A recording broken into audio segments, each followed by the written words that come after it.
Doctor, you talked about food a little bit, raw food, and how important that is.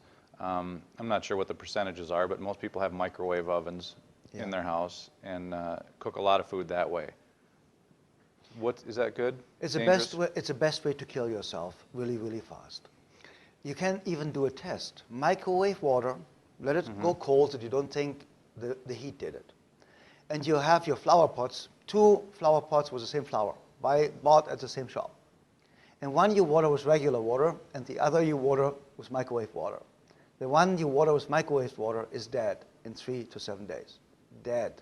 Not minusculely growing. No, it's done. Then the military started to, for reasons to get food faster warmed up for our military, they tried microwaved food. After 3 days, they had to stop because everybody was throwing up, dizzy and nauseous. The microwave is basically destroying every food value that's in the food and turning it into a toxin. So everything out of the microwave is highly toxic. And the food value is completely zero. So it doesn't really matter if you have a bowl of vegetable soup that you warm up in the microwave oven, or if you eat cardboard.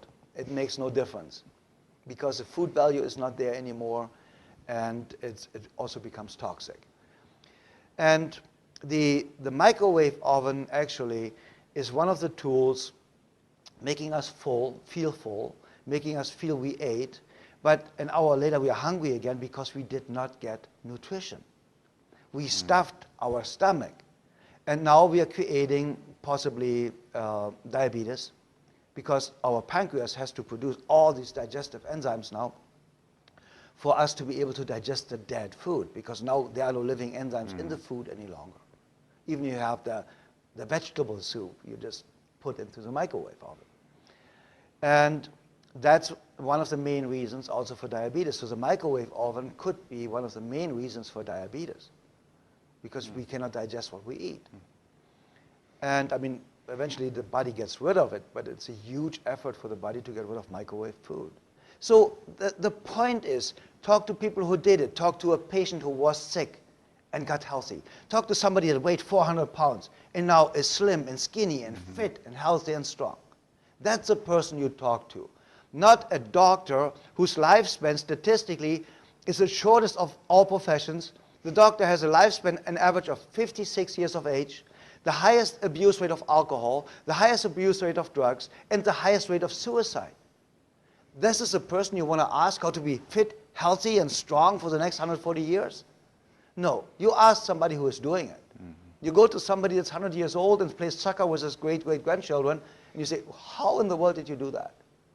And that makes a difference. So we need to talk to people that have done it before and that are producing results. And to conclude this, stay away from the microwave oven. And if you have children, throw the microwave oven out of the window, because they are microwaving everything. And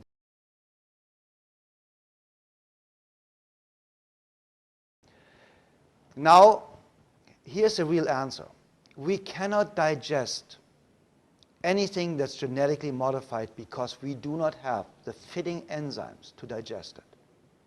Now the body is basically handling it as toxic waste. And this is what's so dangerous. The dead mutation in the food, that food is now dead and mutated, filled with pesticides or whatever it might be. The body has no idea what to do with it. Keeps on producing enzymes, trying to produce biochemical and neuroelectrical reactions to somehow get rid of it. Digestion is the main cause of loss or the main use of energy. Digestion takes the most energy out of us. But now usually you digest for a certain amount of time and then you stop. But with genetically modified food, it's in your body for hours or days or weeks. And the body keeps on trying to get rid of it. There are toxic gases being created by this process of rotting away. The food is not being digested. It's rotting away and constantly producing toxins and toxic gases. And this is got where just one element of this starts. So now, and you know, you might think, oh, okay, Dr. Coldwell just lost it. we are in frequency what we eat. I studied with African witch doctors or medicine men. I studied with American Native Indian medicine men. I studied with all the healers in the world to create my instinct-based medicine system. And I found out that all healing powers are just caused on the same root using the same powers, no matter if they call it voodoo or whatever they call it. It's really, if it works, it's the same kind of power. And when I even worked very close with a couple of medicine men here in the US, and they told me, do you remember that in old movies, sometimes in old Western movies, the Indians killed a buffalo and they apologized and they prayed with the buffalo and said, Brother Buffalo, I'm sorry I had to kill you, but I had to live, and don't be upset. And I was thinking about this as a kid even. I'm thinking, that's really eerie, you know, they kill it, they eat it, so what? You know, it's dead. But then the medicine man explained to me, everything has a vibration. And this vibration, everything that we eat changes our vibration. So we come frequently as a frequency. Everything in life is frequency and vibration. That's all there is. It's light and sound. And we adapt to the frequency, or the frequency adapt to us from anything we eat. And the more I studied that, the more scientific sense it all of a sudden made. All of a sudden, it didn't sound so absurd anymore. No, because the Indian prayed to the buffalo, or with the buffalo, to harmonize the frequency, to not make it its enemy, to not have something like when you kill an animal in a horrible situation in a slaughterhouse, and the animal is really, really terrified and knows it's going to die. It produces all these stress hormones, adrenaline and everything. It's all over the body, and that's what we eat. That's why it's so highly toxic. That's why a healthy environment where this poor animal, this animal got killed, and yes, I eat meat. So I'm not kind of like there's people out there saying never eat meat. But there's no reason to torture the animal. You just, if you have to slaughter it, do it humanely. And then you also don't have all the toxins in the meat from the stress hormones and all these biochemical, neurochemical reactions.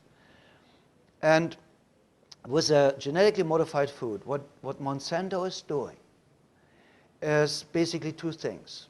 They poison our natural crop. They poison our natural seed.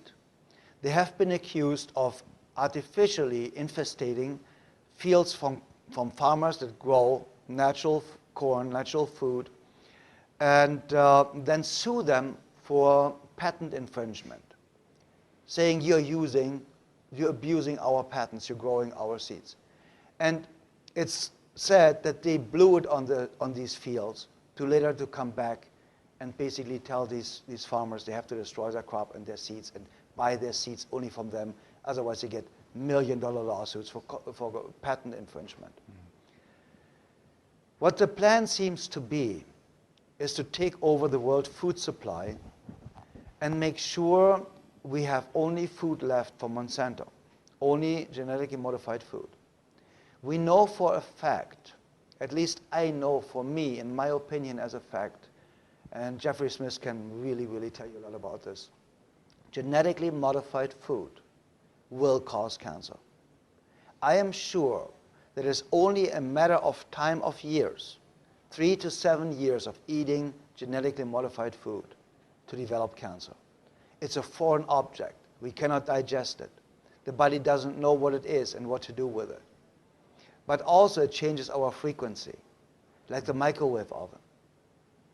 And it has no nutritional value to certain points.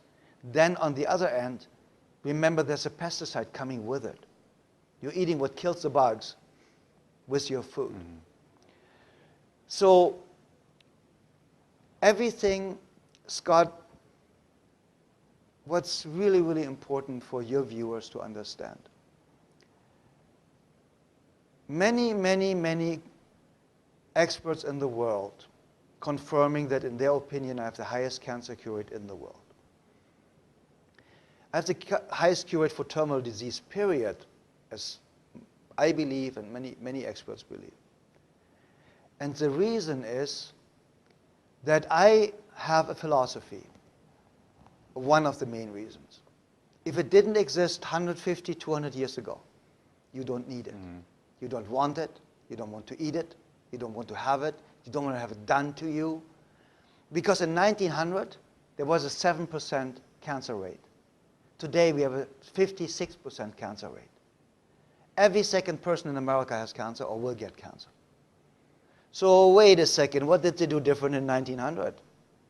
Now they are saying, oh, today's people grow older. That's why our cancer risk is so much higher.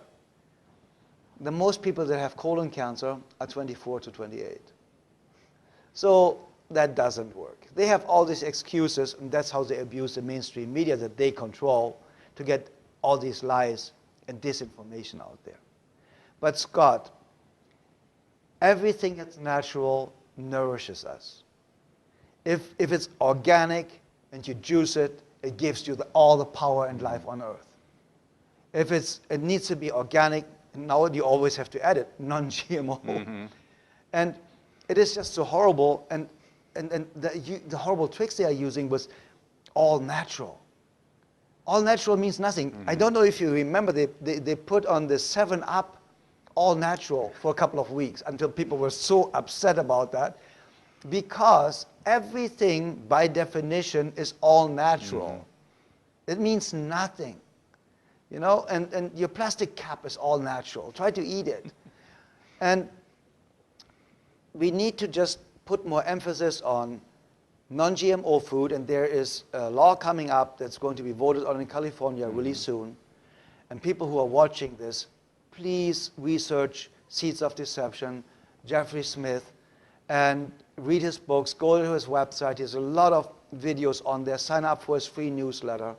He is fighting out there a fight that I'm fighting all my life for cancer patients. We have death threats. We have, I mean, I've been shot at, my car has been bombed. We have up to 27 death threats a day. Our office now jokes with these people when they call up and they just say, come by, can you kill us now? You know, we're waiting, we're bored, come over here. Because that's how absurd it's got. And Jeffrey is in the same spot. And he was a lone fighter out there. He got it before any of us got it. I didn't even get it. Jeffrey got me on it. For those of you who don't know, Monsanto is a company in the agriculture business, and they are known for patenting different types of seeds. They've done so with cotton seeds. They've done so with corn seeds. So it's something that they have done to kind of take over the food industry, right? And they've been in the middle of a lot of different controversy, but they're also known for genetically modified foods, right? Genetically modified seeds. And a lot of our corn is genetically modified, thanks to Monsanto. Now, scientists in France just recently did a study to see what the effects of genetically modified corn are on rats, right? Now, this is really interesting because there has been a lack of scientific evidence that would indicate whether or not genetically modified foods, like genetically modified corn, are safe and okay for human consumption. So what they found was that these rats developed mammary tumors, and they also had severe damage on some of their organs, including the liver and kidney. So those are pictures indicating what happened to the rats that were fed genetically modified corn. They do not appear to be okay. It's not the picture of what I would call safe. When George Bush Sr. toured the company's headquarters, he was Ronald Reagan's vice president, and deregulation was this Republican administration's watchword. The intention was to boost industry by eliminating what White House hardliners called bureaucratic hurdles, like health and environmental safety testing, which were Monsanto's key problems. We have before USDA right now a request to test this for the first time on a farm in Illinois this year. And Get hallucinating about it, we'll lose it everything. yes, we will. And then the expense goes out and nothing happens because you can't do it. Yeah, and I would say, quite frankly, we have no complaint about the way USDA is handling it. They're going through an orderly process. They're making sure that as they deal with these new things, they do them properly. And now, if we're waiting until September and we don't have our authorization, we may say something different. Call me, we're in a dereg business. Call me, we're in the dereg business.